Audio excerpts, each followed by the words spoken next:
guys dufate agatebe twicare twumve abakomediye beza bane bo mu Rwanda bari kuzamuka muri umwaka wa 2025. Ku mwanya wa kane tuhasangaho Aisha wavuze ngo amagweje abasore na amagweje.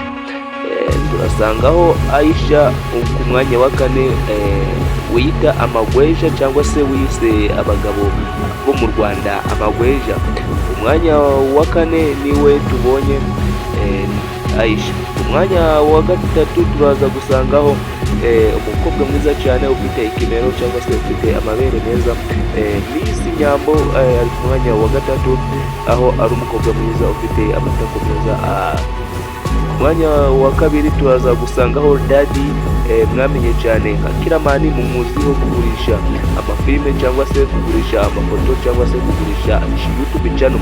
Umwanya wa mbere tuhasangaho Superstar Intare Batinya cyangwa se igisamagwe cy'Imusanze, nangwa se ingagi mutinya.